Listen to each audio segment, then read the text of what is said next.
Shalom,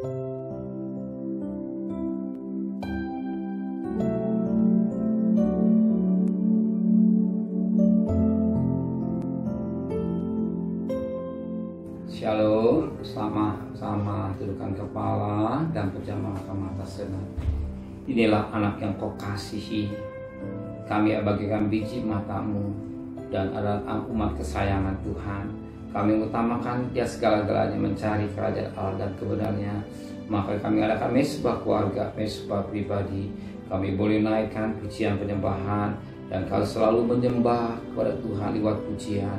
Dan kami juga rindu untuk mendengarkan renungan firman-Mu. Roh Kudus mengurapi kami, sucikan hati dan pikiran kami, sehingga firman-Mu boleh mendidik kami dan kami juga boleh naikkan doa syafaat kepada Tuhan. Haleluya. Amin. Shalom pagi.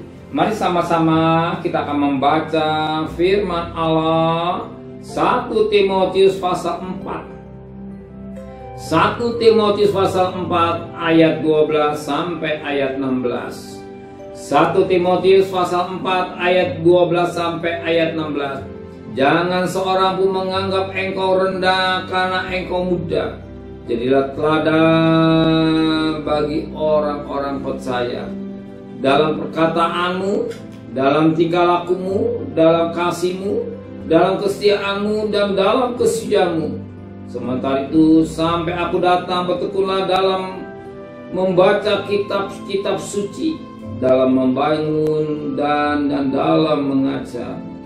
Jangan lalai dalam menggunakan karunia yang ada padamu, yang telah diberikan kepadamu oleh nubuat dan dengan penumpangan tangan sidang penatua.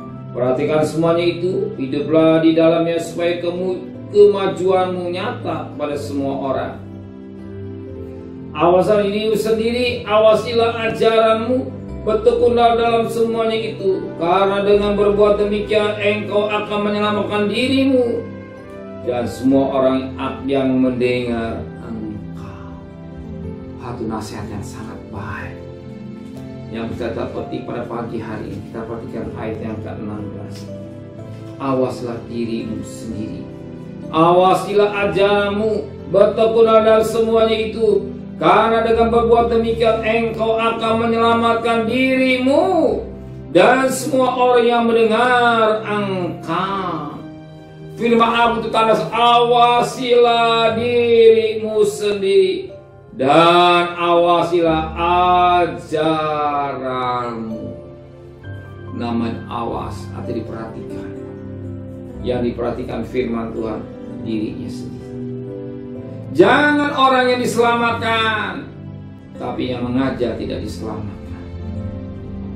Yang lain diselamatkan, yang mendengar firman Allah diselamatkan, tetapi yang mengajar tidak diselamatkan. Itu yang firman Tuhan mau. Ya, awasilah dirimu. Ya, sebagaimana 1 Korintus pasal 9 ayat yang ke-27.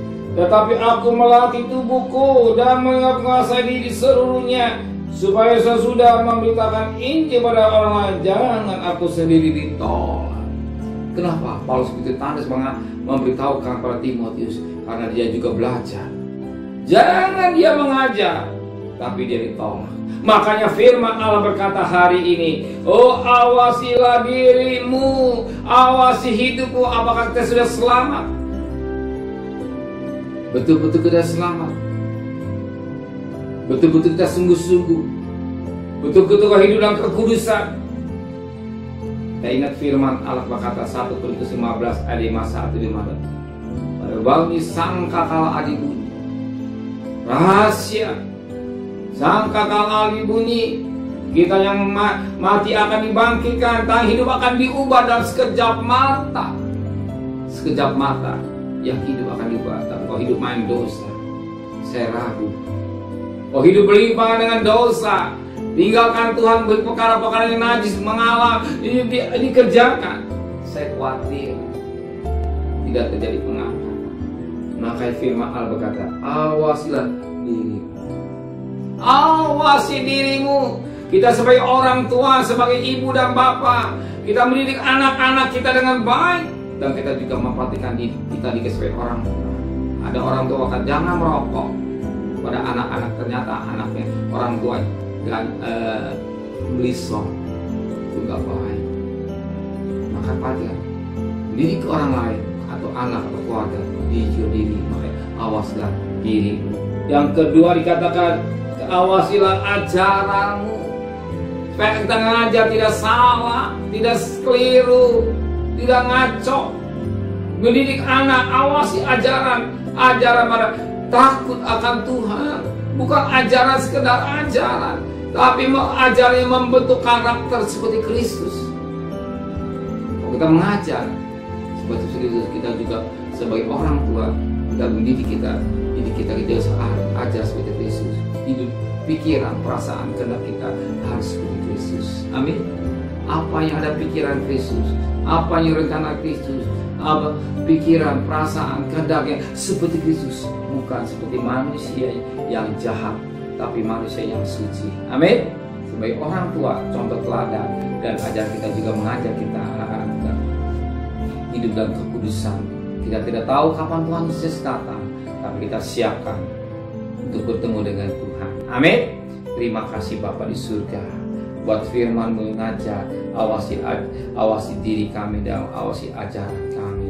Jangan kami mengajar, jangan kami memberikan pengertian pada orang lain, tapi kami terhilang sebagaimana 1 Korintus 9 ayat yang ke-27. Paulus juga mengajar, jangan sampai kami tertinggal. Demikian juga kami sebagai orang tua tetap hidup dalam kekudusan, membimbing anak-anak kami untuk hidup dalam kekudusan dan takut kepada Tuhan. Serta perjalanan kami bekerja, berdagang, sekolah, kuliah, pergi dengan selamat, pulang selamat, kembalikan besok pagi dalam tubuh yang sehat dengan tidak kurang satu apapun juga. Berkati Bapak Presiden, Wakil Presiden, para Menteri, para Gubernur, para Bupati, para Wali Kota, para Camat, para Lurah, para RW, para RT, para Pedis, para lawan. Ya, sebagai hamba-hamba Allah, berikan mereka takut kepada Tuhan. Dan kekasih, terimalah berkat nikmat dari Allah Bapa, cinta kasih sayang dari Tuhan Yesus Kristus, dan berkat Roh Kudus nyertai saudara mulai hari ini sampai Maranatha, Tuhan Yesus datang. Yang cinta dia katakan amin. Tuhan memberkatinya.